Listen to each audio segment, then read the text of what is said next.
Okay, before I begin, let's pay homage to the Buddha. Namo tassa bhagavato arahato samma sambuddhassa. Namo tassa bhagavato arahato samma sambuddhassa. Namo tassa bhagavato arahato samma sambuddhassa. Good morning, everyone. My topic today is the Buddha, Tamer of the Untamable. I just want to do a quick recap. My last session on the March the 19th, I talked about the Buddha as a teacher of gods and men. That's one of the 9 qualities that we chant this morning. So when we chanted Iti Piso Bhagava Arang Sama Sambuddho. So one of the qualities that we have actually discussed in my last session was he was the teacher of gods and men. And in that particular sharing, I did share about the Buddha taught layman in Dikajanu Sutta on the 4 qualities of a layman who lead a holy life in this lifetime as well as in the future lifetime. And that is basically the Buddha giving his expounding his Dhamma to the Koreans. Now, besides that, not only does the Buddha was a teacher to men, but he was also a teacher to gods. So in this particular case, I also mentioned that, in the Mangala Sutta actually is a request arising from a deity, where the deity asked the Buddha what constitute blessings. And I think we all know that the Buddha in Mangala Sutta did mention about the 38 blessings. All right. So that was basically what the Buddha have shared with the deities. Now, the Buddha not only a teacher who preached, but he is one who actually reached out.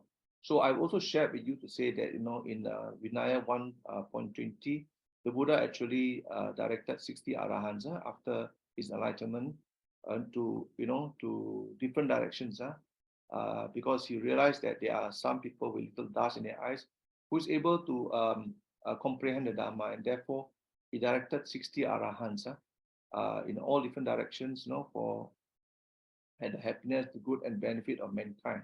All right. But in that particular story, I also mentioned to say that the Buddha does not only sit down in Isipatana, he actually went out all the way to Uru Valley. And I did a check, I think it was a couple of 100 kilometers, almost 200 kilometers away. So Buddha does not only directed the Dharans to go forth to teach the Dhamma that's beautiful in the beginning, beautiful in the middle, and beautiful in the end, but he himself actually take the trouble to spread the Dhamma. So the Buddha was basically a role model in that sense. Now, and also I also shared with you quickly that in one of the story in this sutta, whereby there was a venerable old monk who is actually sick. He was suffering from dysentery. Venerable 𝐃𝐡𝐚𝐦𝐚. This is an elderly monk who suffered a dysentery. And what happened was that he has uncontrolled bowel. So he has feces and urine all over his body and robes, and nobody wanted to sort of help him. Because when the Buddha asked, why didn't anyone help him? And they said that while he was healthy, he did not help the rest. So of course, the Buddha, through his own deep compassion and loving kindness, together with Venerable Ananda, he actually went to personally clean Venerable, Kuchi and make sure that he's comfortable. And he tended the old monk until the monk was back to health. Now, arising from this so-called example, the Buddha actually did make a very famous saying to say that those who tended the sick tended to him. So this is a lesson that we learned, that the Buddha is just not only a preacher, but he's also someone who lead the way, someone who actually role model. Now, in the other story, I also mentioned about Queen Bimbisara. Now, King Bimbisara is a strong supporter of the Buddha, whereas Queen Bimbisara, before she becomes achieved sainthood, she was a beautiful lady, but she has got this narcissistic behavior. Narcissistic behavior means to say that she likes to admire herself. Definitely, she's very beautiful. So every time when the Buddha gave Dhamma talk, she refused to listen to him. But after a while, when the Buddha realized that she is ready for realizing the truth, in front of Queen Bimbisara, the Buddha actually, using his psychic power, make a maiden lady, a lady which is much more prettier than Queen Bimbisara. And in her eyes, she actually made this maiden lady gradually turn old, sick and ugly, and eventually pass away. So when this incident happened, you know that actually Queen Bimbisara suddenly realized that nothing is permanent. And arising from there, she attained, early stage of sainthood. So you can see the Buddha actually in many ways he's so wise that he's able to identify and size up opportunities for people who are ready to accept the teaching.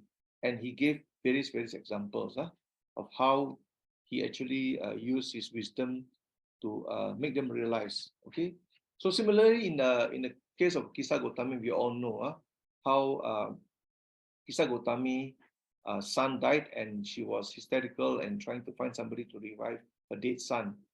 Of course, nobody could help him until somebody referred her to Buddha. But of course, Buddha again knows that there's no way he can revive the dead son, and he knows that is part and parcel of life.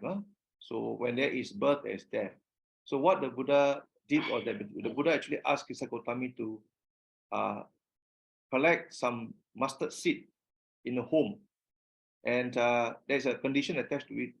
That condition here is that in that home there should not be any death that happens. Of course, in those days, unlike now today we have so many homes that some of the homes for the younger family, death may not have occurred, but in the family definitely there is.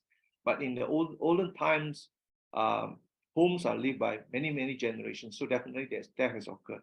So when 𝐃𝐡𝐚𝐸𝐵 set that condition to say that there's no death in the home, no one have actually claimed that there's no death. So over a period of time, 𝐃𝐡𝐚𝐸𝐵 herself realized that that's the nature of things, that all conditioned things are not permanent. And eventually, of course, through that realization, she also attained sainthood.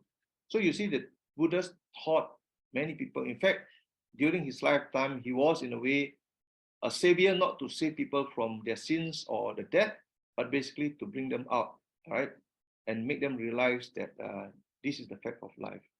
And of course, the other stories like the water dispute in the case of Rohingya between Korea and Sakyan clans that almost went into war. The Buddha actually prevented that from happening, and as well as the Buddha also used parables to ensure that the people who are listening could understand his teaching better by giving parables. All right. So that is basically what I've actually shared during my talk on the 19th of March. So today I'm going to share with you the Buddha as a tamer of the untamable. So while he was the gods and man, but he also had one of the qualities, which is basically to bring back the wayward into the right path. Now, I just want to recap again. This morning we did chanted this. These are 9 qualities. Arahants, he was an Arahant. He was Sama Sambuddho, right? He actually discovered the truth. And he was a knower and practitioner, okay, of a great knowledge. He was a great speaker, Sugato. He knows about the world, Lokavidu, right? Now, last session, then Anutaro Purisa Dhamma Sarati. So basically, he is someone who has got vast knowledge and able to bring in the wayward into the right path. And of course, number 7, Satta Deva Manusana, who teaches the gods and men, which I've already covered on 19. And of course, he is a Buddha. And number 9, he was blessed with special qualities. All right. So these are things that we've chanted. And I wanted to recap this. I thought that it's good to remember, to recall, to remember, and to also show example in what way the Buddha have exhibited the qualities. Yeah. So let's start off with just a quick definition of Anutaro Purisa Dhamma Sarati. So Anutaro basically means to say it is incomparable in morality, in concentration, in wisdom, in emancipation and knowledge in emancipation. Emancipation basically freedom from all bondages, social, legal, human bondages. All right. And Purusa Dhamma are those deserve to be tamed. I mean, in this particular definition, it says that those who deserve to be tamed, like human, devas, brahmas, even animals. Later on, when I share with you the story about Nalagiri, all right? And of course, Sarati, he was a tamer, he was a skillful teacher and instructor. Of course, we all again here know that the Buddha is a great teacher. He never claimed to be a savior. He never claimed to be able to save someone from their own sins or bring the dead alive. All right, but he is a skillful teacher and instructor. Okay. So, in short, basically, this particular sentence means to say he has the ability to bring the wayward to the right path. All right. Now let's start off with the first one.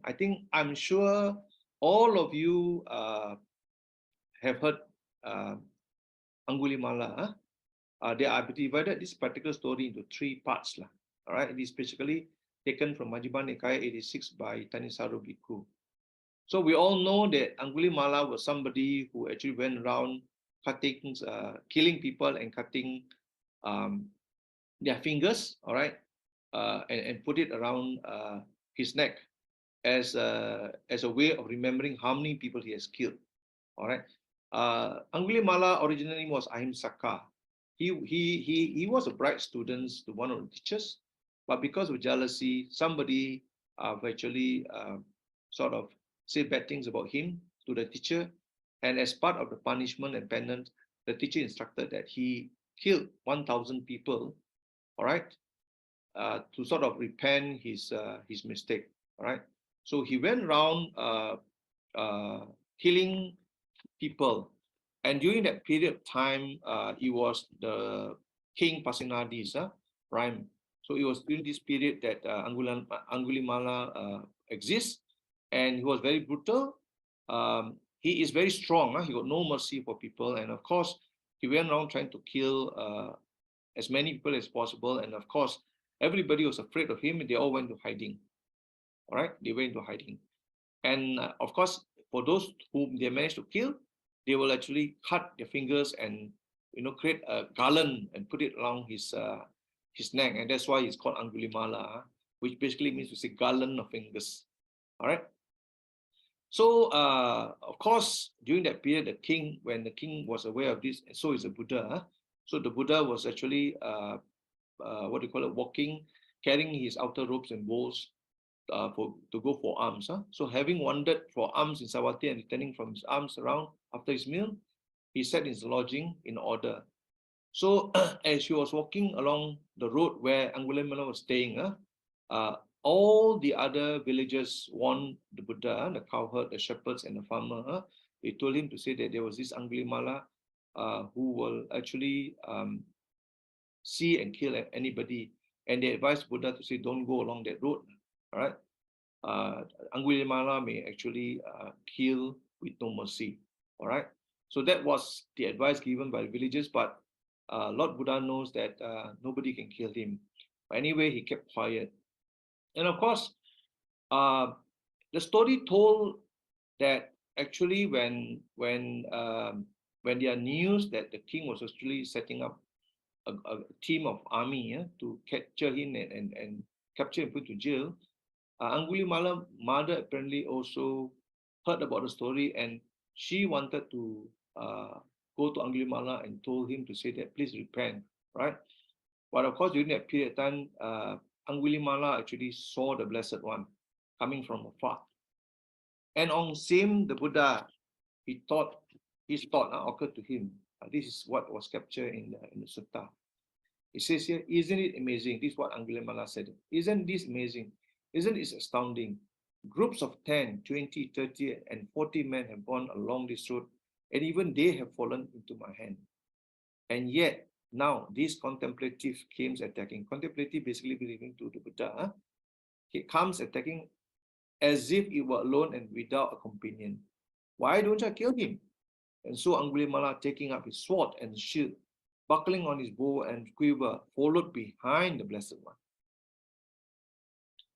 Then the Blessed One willed a fit of psychic power, such that we all know that even though Angulimala was running very hard, he could not catch up with the Blessed One, who was only walking at a normal pace. Then a thought occurred to Angulimala, isn't this amazing? Isn't this astounding?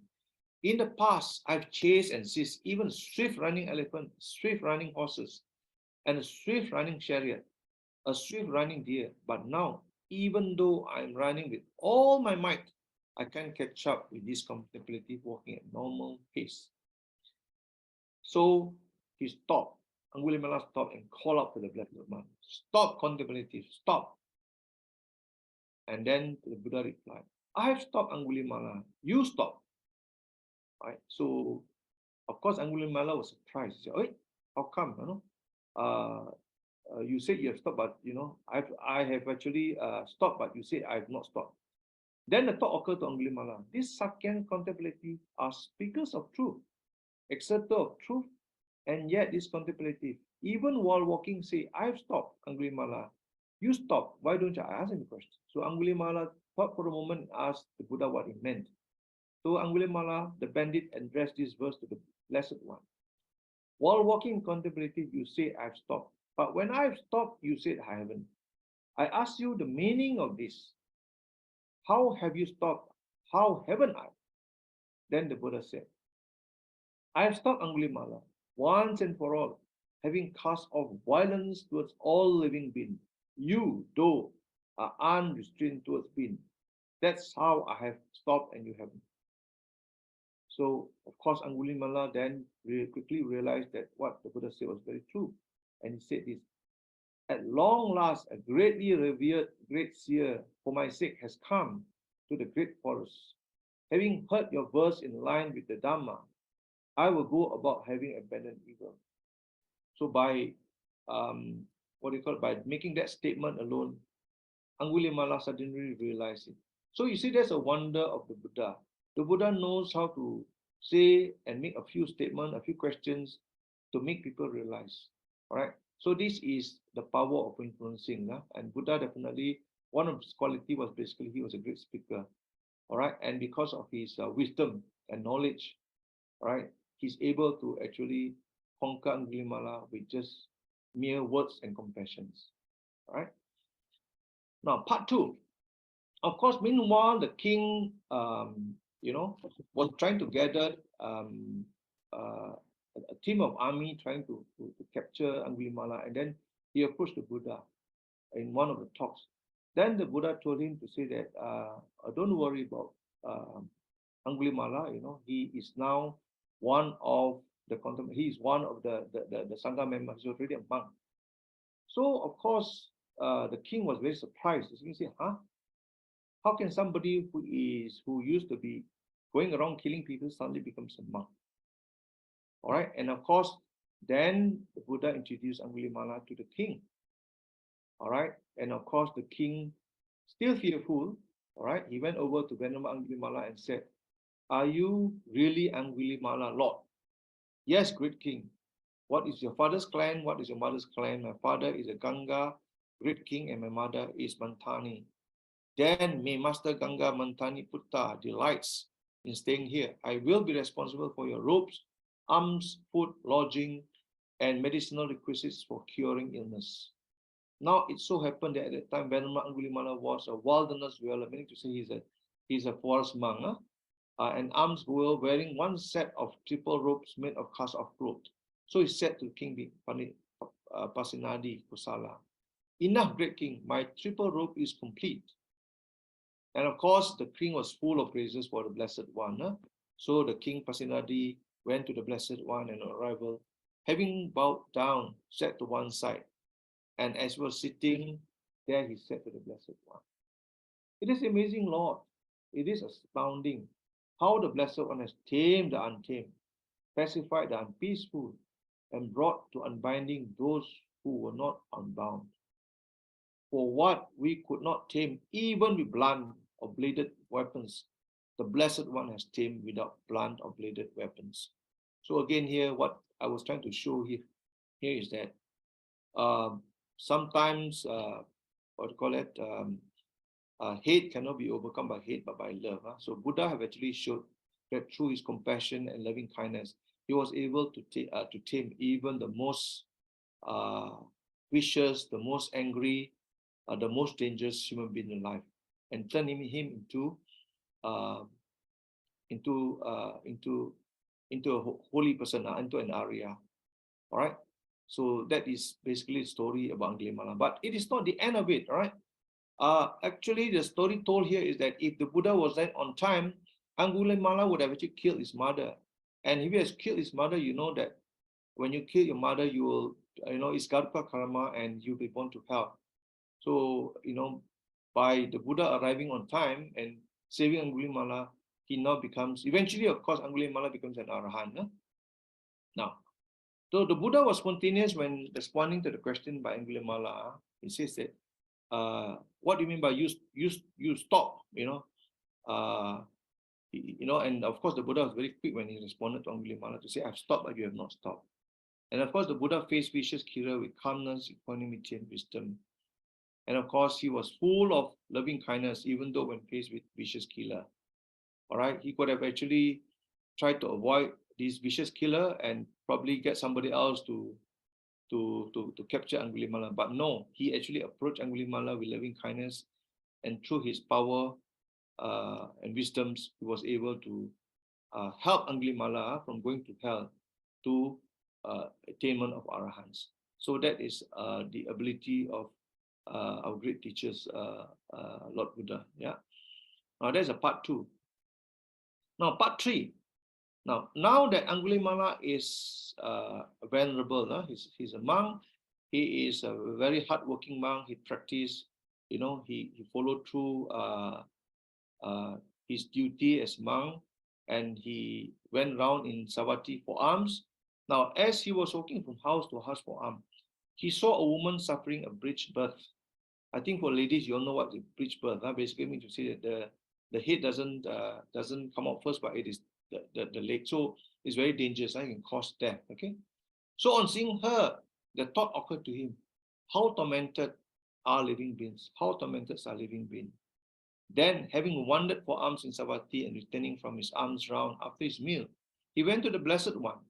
On arrival, having bowed down to him, he sat to one side. So as he was sitting there, he said to the Blessed One, just now, Lord, early morning, having put on my robes and carrying my outer robes and bowl, I went to Savatthi for alms. As I was going from house to house for alms, I saw a woman suffering a great birth. On seeing her, thought occurred to me, how tormented are living beings? How tormented are living beings? And the Buddha said this to Angulimala. In that case, Angulimala, go to that woman and on arrival say to her, Sister, since I was born, I do not recall intentionally killing a living being. Through this truth, may there be well-being for you, well-being for your fetus. Angulimala said, but Lord, wouldn't that be a lie for me? For I have intentionally killed many living beings. Remember, Angulimala have actually killed 999 people, human beings, before he became a monk. Then the Buddha then advised. Then in that case, Angulimala, go to the woman and on arrival say this to her, Sister, since I was born in the noble birth, meaning to say, since I became a monk, I do not recall intentionally killing a living being. Through this birth, may there be well-being for you, well-being for your future. All right. And of course, the Angulimala then thanked Buddha and he went to the woman and said to her, Sister, since I was born in noble birth, I do not recall intentionally killing a living being. Through this, may there be well-being for you, well-being for the fetus, and well-being for the woman for the fetus.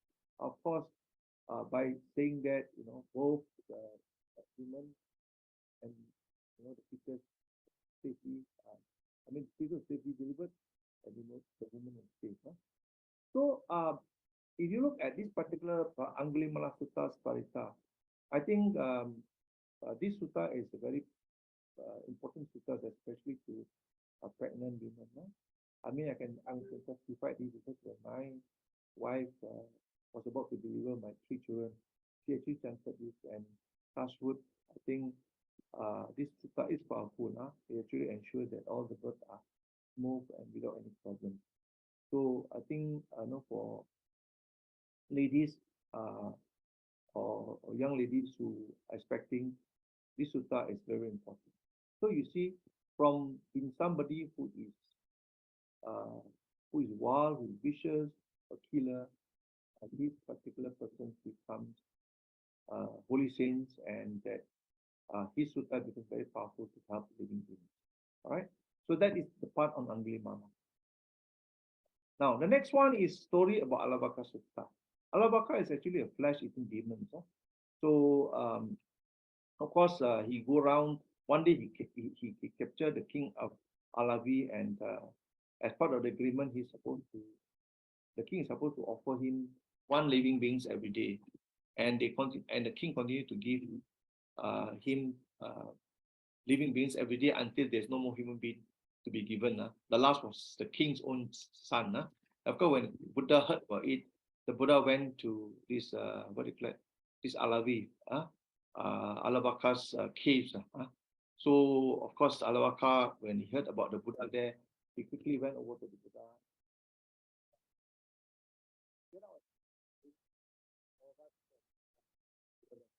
So the second time he said, get out. The Buddha said yes. Then he invited the Buddha in. Okay. And when the Buddha came in, he asked the Buddha to go out, and the Buddha went out. Okay. Until the fourth time. So when the fourth time came, when the Buddha was asked to leave the place, the Buddha refused. The Buddha said, I won't go out. Do whatever you want. Okay. Of course, then Alabaka challenged the Buddha by asking questions. He said, if you cannot answer my questions, I'm going to drive you insane and explode your heart and grab you by the feet and throw you to the far shore of the Ganges. Of course, the Buddha is very confident. The Buddha replied to him to say that, I don't see anyone in this world with gods, Maras, and Brahmas.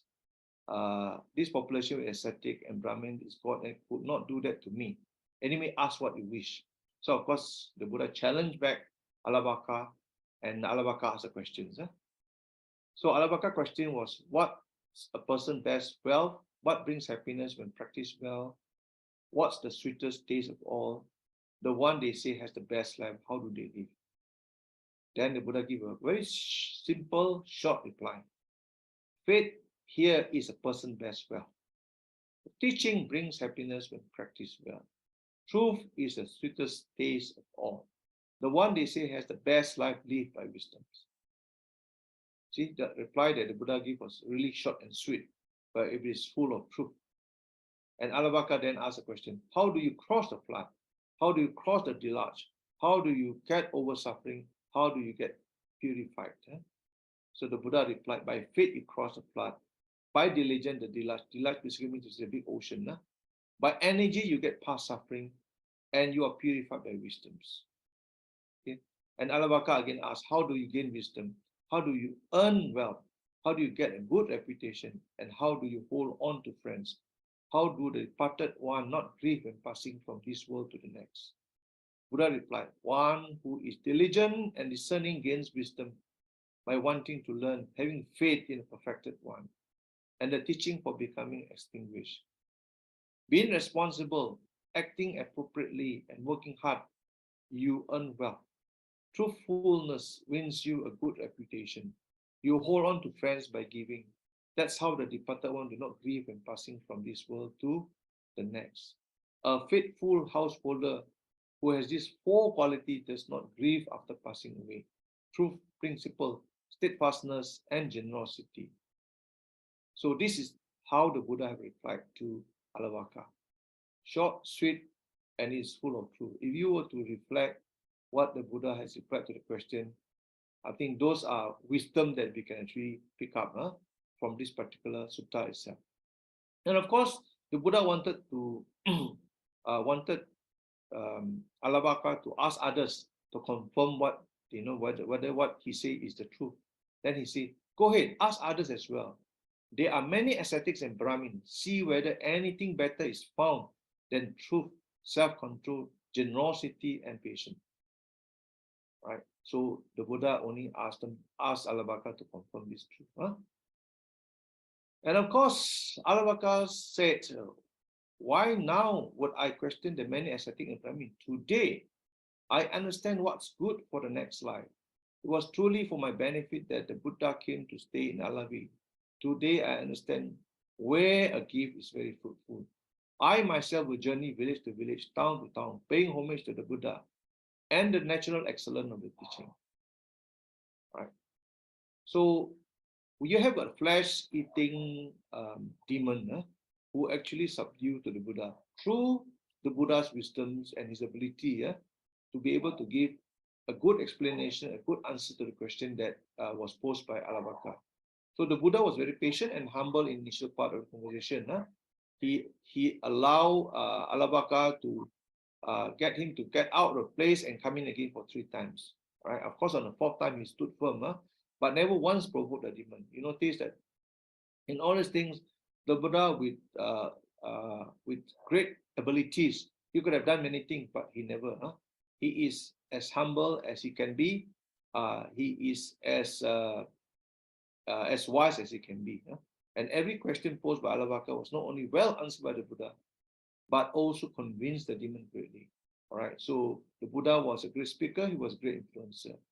So though bestowed with great ability and psychic power, the Buddha never need to use those abilities. All right. And yet with great wisdom and compassion, the Buddha could eventually convert Alavaka and could tame a savage into a gentle disciples. So this is a story that we heard in how the Buddha actually changed a devil into a saint. All right. And these are the stories that we know. Okay, of course, the next one is a story about Nalagiri. All right. Nalagiri is a drunken elephant. The background to this here is that, as you all know, that Devadatta is the greatest enemy of the Buddha. All right. And of course, you know that he was trying to cause schism to the Sangha, and he was trying to kill even the Buddha. All right. So the 3 times that he tried to kill the Buddha, number one, he engaged a killer.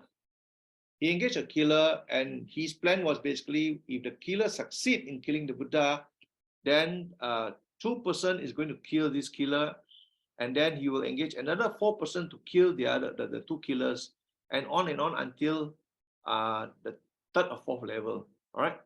Unfortunately, when he engaged the killer, and the killer, when he saw the Buddha, straight away becomes disciple of Buddha. All right. The Buddha has got, strong charismatic outlook, and because of his pureness, so nobody has the ability and the heart to kill him. Next, Devadatta himself actually tried to roll down rocks at the vulture pit. And of course, the rock did fall, but it did not sort of injure the Buddha. However, there was a splinter, the part of the rock broken, and there's a splinter hits the Buddha, and the Buddha's leg was bleeding. All right. Well, of course, the Buddha was injured in that sense, but did not manage to kill him. And the last resort was actually, he thought, why don't I use an elephant to try to kill the Buddha? So he actually intoxicated the elephant by giving him lots and lots of liquor. And not only that, he also injured the elephant so that the elephant becomes angry and try to run amok. All right, and that elephant actually belongs to what do you call it? Belongs to King Ajasatu. All right. So King Super Buddha. All right. So he injured it, and of course the elephant was very angry and ran amok in a narrow street in Rajgir. And that was happened to be the Buddha was walking around the area. All right. And as the elephant was approaching the Buddha uses his mighty metta and compassion, all right, towards the elephant. So as the elephant moved towards the Buddha, the elephant actually kneeled down. The elephant kneeled down to the Buddha, and the Buddha touches the elephant head. The elephant then used his nozzle to sort of what do you call it, blow the sand from the Buddha's foot, and he took the sand and blew on his own head. So through great compassion and loving kindness, the Buddha showered towards the elephants. The elephants basically find relief. Okay, and actually the Buddha managed to calm Nalagiri. All right. So that is basically the power of metta versus a whip and spear. All right. So that's how the Buddha subdued the drunken elephants. So you see, the Buddha was not only one who are able to save the wayward human being, in the case of what you call Angulimala, not only demon, but also elephants, animals. So the Buddha was also able to sort of what you call manage to calm down an elephant. All right. So that is the ability of the Buddha. All right. Now, so the Buddha radiated powerful loving kindness and compassion. Compassion is because the elephant was injured. So by showering compassion, the Buddha actually sort of relieved the pain that the elephant was facing. So he was like an elephant whisperer of the modern time. He could able to communicate with the elephants and calm it down. All right. So that is the ability of the Buddha. Now, next one here is Cula and Maha Panthaka. I think we all also have heard about this particular story. So Cula and Maha Panthaka. Maha Panthaka, they are brothers. All right, they are brothers. Maha Panthaka is already an arahant. All right, and the Cula, which is younger brother of Maha Panthaka, tried to emulate his elder brothers and join the order of monks. However, the problem with Cula Panthaka here is that while Maha Panthaka was bright and intelligent, Cula Panthaka was a Dalit. Dalit was basically a slow learner. He cannot remember things. So even though a verse was given to him to remember, for 4 months he couldn't remember it. Okay, and those days, I think as a monk or even as anybody else, there's no writing. Everything has to be remembered. So we cannot remember things, then become a challenge. Now, Cula Panthaka, reason why he was a Dalit, I did a survey and research and found that actually in his past life, Cula Panthaka was actually making fun and laughing at a monk who was a Dalit. So because of that, probably in this lifetime, he suffering his own. Right? So Maha Panthaka was trying to teach Cula Panthaka to start a particular verse, and he could not remember even after. So do not show that own brother gave up. Right? And one day, the doctor, I think, all the time. Okay, and Maha Panthaka happens to be the organizer of the Dhamma. Maha Panthaka, for whatever reason, he felt that Cula Panthaka should not be invited, so he did not invite. He did not invite Cula Panthaka. And of course, his younger brother was very upset that he was the only monk that was not invited. So, he said that if that's the case, I might as well, disrobe and becomes and live like a layman. So as he was walking out of the temple, right, the Buddha saw him. Buddha asked Cula Panthaka, "Where are you going?" Then Cula Panthaka said, "Oh, I'm going to, disrobe, so because my brother want me to disrobe." So the Buddha said, "No, why should you disrobe on account of your brother? All right, you should have actually come and see me." All right. So the Buddha knew that Cula Panthaka has certain intelligence, just that he needs to give him certain activities to do. So what the Buddha did was basically the Buddha gave him a pure white cloth and asked him to rub the pure white cloth against his hands and chant Raju Haranam, Raju Haranam, Raju Haranam. So removing dust repeatedly. All right. So after rubbing, as you know, as he was sitting down chanting Raju Haranam and rubbing the white cloth against his hand, after a while, he saw the pure white cloth becomes dirty. I think we all do. Any pure white cloth, when you rub against your hand repeatedly, it becomes dirty. All right. So he soon realized that a body is not permanent. And not only that, he also soon realized that so long as we do not, remove great hatred and delusion in our body, we will continue to suffer. And that all conditioned things are not permanent, subject to change. All right. So passion, ill will, and ignorance, all right, need to be removed. So by doing so, he actually attained arahanthood with special knowledge and psychic power. So the story has it that, of course, when the dana was about to start, Jivaka was about to pour water into the bowl. The Buddha said, look, is there any more monks that have not been invited? So of course, Maha Panthaka said, no. The Buddha said, no, there's another monk in the temple. Can you please go there and invite him? So of course, a messenger was sent to the temple. And when he went to the temple, he saw there's so many monks there. So we don't know which one is Cula Panthaka. He went back to the Dana place, and this time around the Buddha said, the messenger said, there's so many monks, I don't know which one to invite. So the Buddha said, okay, why don't you call out Cula Panthaka? So he went back again the second time and called out Cula Panthaka. When he called out Cula Panthaka, everyone claimed to be Cula Panthaka. So he was also very confused. The messenger came back and asked the Buddha, what happened? Then the Buddha advised him to say that, call out Cula Panthaka and catch the first hand that you can get off the monk. So he went back again, and when he caught the first monk that he saw the rest of the monk disappeared. This was basically, it's like a psychic, it's like a magic like that to confuse the people who are there. So eventually, of course, Cula Panthaka was invited, and after the Dana, he gave one of the best Dhamma discourse to all the people who attended. Even his own brother, who's an Arahant, was surprised by his ability. So you see, the Buddha is able to help the people who are wayward, even from the vicious one to the lowest level, all right, to attain arahantship. So the Buddha was not a teacher from high above. He does not only teach the gods and devas. He does not only teach the normal human being.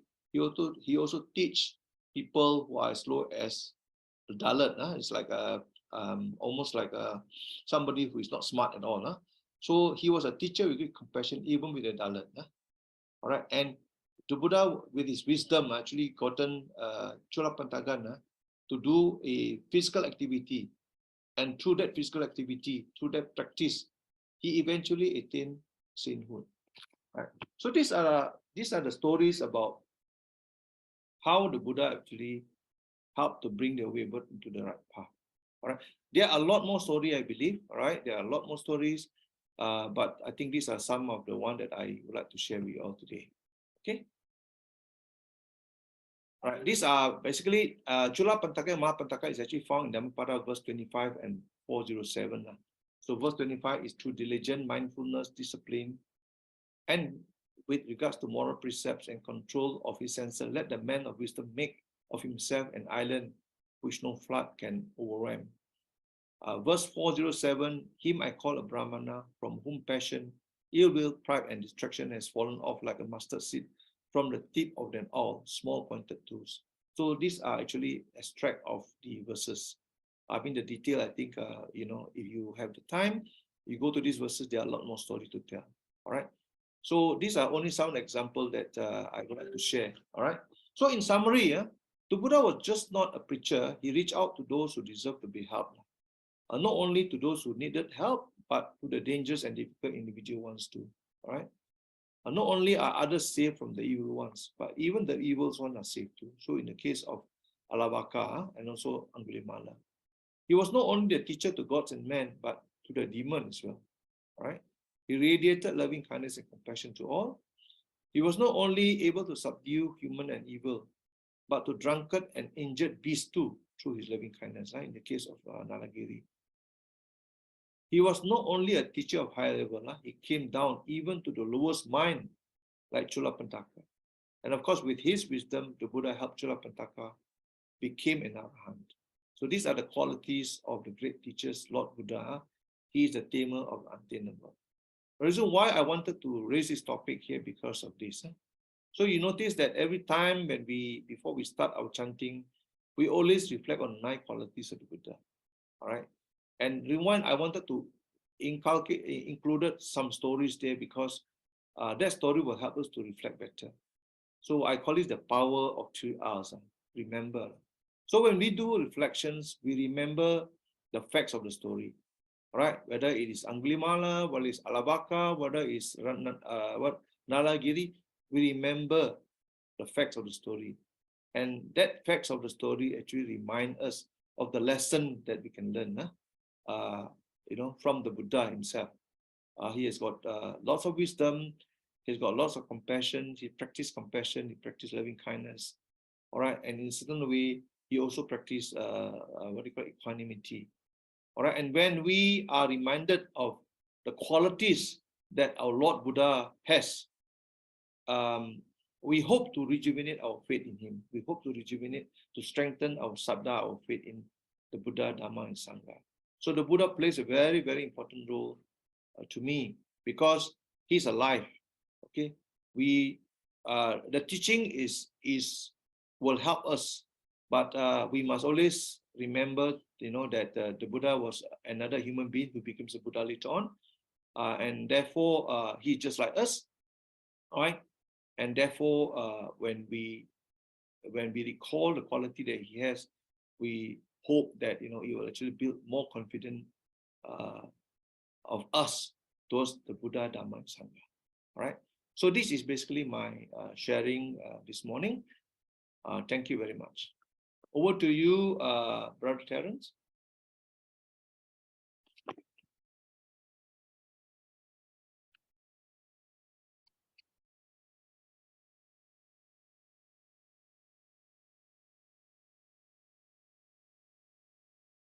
Thanks, Brother Seng Huat, for today's nice sharing.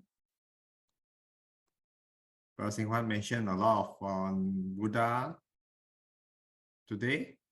Just a gentle reminder, in a few weeks' time, we will be celebrating Vesak.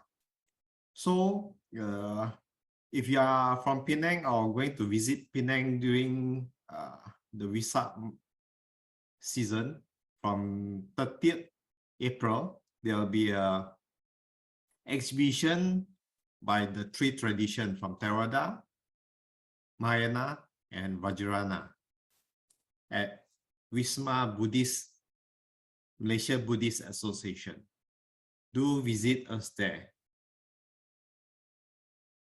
You can read more on this promotion at on TBCM Facebook. Now let us dedicate some merits to all beings, whether they are seen and unseen.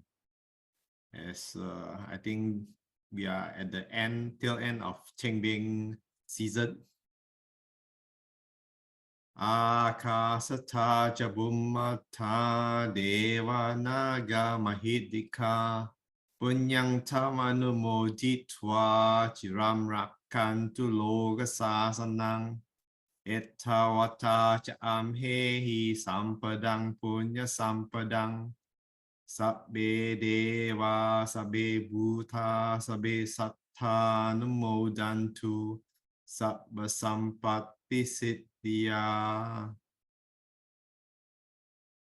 Idang me nyati nang hotu sukita hontu nyatayo. Idang me nyati nang hotu sukita hontu nyatayo. Idang me nyati nang hotu sukita hontu nyatayo. And aspirations. Imina punya kammena mame bala samagamo satang samagamo tu yavanibana pattiya. Sadhu, sadhu, sadhu. Thank you everyone for staying back. For other videos, please visit the links below. Bye-bye for now.